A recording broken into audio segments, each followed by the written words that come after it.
Good morning, YouTube. It's your boy The Bridge, aka the most delusional Lions fan that you'll ever want to meet. Okay, so first I want to ask you guys to go ahead and hit the subscribe button. Share video, like the video, comment. Just let me know you guys' opinions.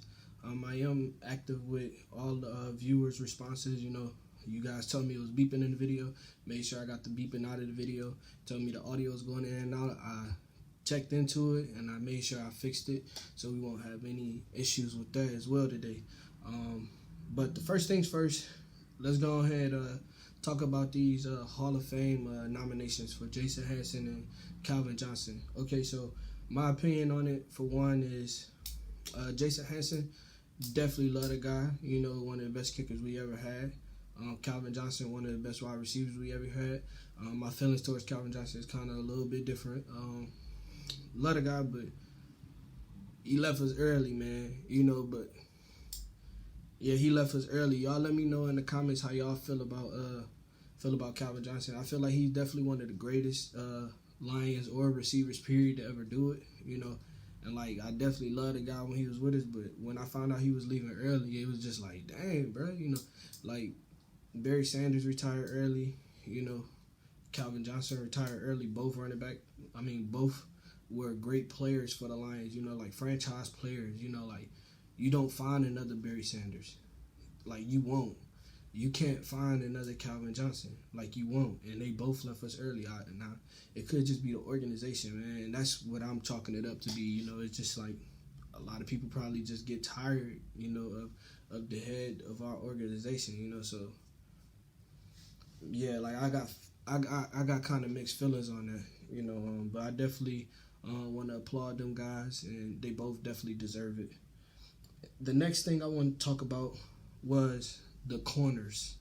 Okay, the corners for the Green Bay Packers. The corners for the Green Bay Packers are going to be our best shot at winning that game, because their corners are trash. That's facts. Their corners are no good. And the reason I say this, the stats don't lie. They had one pass deflection as a core. Like in that game, it was one pass deflection for their corners. Kirk Cousins completed 19 for 25 passing attempts, and then he had 259 yards with 2 touchdowns. He threw one interception, and that interception went to the best corner on their team, and Jaire Alexander. He 5'10" corner, can't check none of our guys. He had one pass deflection, and he had one interception. Like the rest of their corners, like Kadal Hallman, Kevin King, and Shandon Sullivan, those guys none are a threat. The only person that might give us a little bit of problems would be King.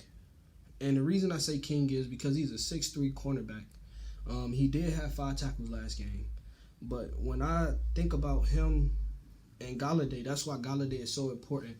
And that's why they need to stop playing with us and let us know if he's going to be playing. Like, I hate how the Lions wait until, like, the last day. And I feel like they do it because of game planning reasons, but it's just like they wait until the last day. Like, y'all know. Like, they know by Friday, if he's going to be able to go or not. They do this all the time. Like, I'm personally tired of that. It's like, bro, just let us know, because a lot of people got fantasy teams and stuff they trying to, get together and you be holding on. I'm holding on to Golladay right now because I'm hoping, he play. But it's like, man, if y'all don't know by Friday, like, let me know so I can try to throw some trades for like some better receivers and put Golladay on the bench, but they be playing with people. But hopefully Golladay get in the game, because if Golladay play, he's definitely gonna be a weapon, because nobody on that team can check him. And if Jones come playing how Jones played when he was with Cincinnati and then when he was with us for the first 2 years, if he play like that, it's over. If Jones come playing like that, like, or what we seen when he ran over the dude in game 1, like if he play like that against Green Bay, yeah, we gonna win this one. Because Stafford is gonna definitely pick that secondary apart. But their linebackers, Green Bay linebackers, is gonna be the Green Bay Packers X factor, because their linebackers are second to none. Like, they linebackers is good, man. Like, I hate Green Bay, but when I watched that game when they played the Vikings, I always go back and watch the games and take a lot of notes or whatever. Like, when I went and watched that game, man, like, their linebackers was everywhere. And, like, that's me, like, not even playing. Like, they was everywhere. They had one dude, Kirksey. We gonna talk about him in the next video. Like, the man had 12 tackles. Like, they linebackers they everywhere, man. You know, but I want to talk about how the corners for Green Bay actually got exposed. And Aaron Rodgers kind of hid the fact that they got exposed because he played so well on offense. But the Green Bay defense played horrible. Like, they gave up 34 points. Thielen, he got targeted 8 times and caught the ball 6 times for 110 yards with 2 touchdowns. They had no answer for him. Like, those corners, they were switching corners. Like, they were switching their corners trying to figure out who was going to be the best option to check Thielen. Like, they had no answer for the man. So it's just like Thielen is like a watered down version of Golladay. Like, Thielen is not fast as Golladay. He can't jump higher than Golladay.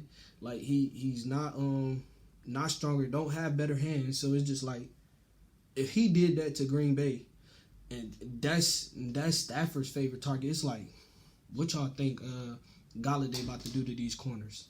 Like, if we need Golladay, because if Golladay play, it's not even gonna be close. In my opinion, it's not gonna be close if he play, because even if they try to say, okay, yeah, we're gonna double Golladay, then Marvin Jones is gonna get off, because Thielen, in my opinion, isn't better than Marvin Jones. You know, he's just the best they got over there because Stephon Diggs is gone.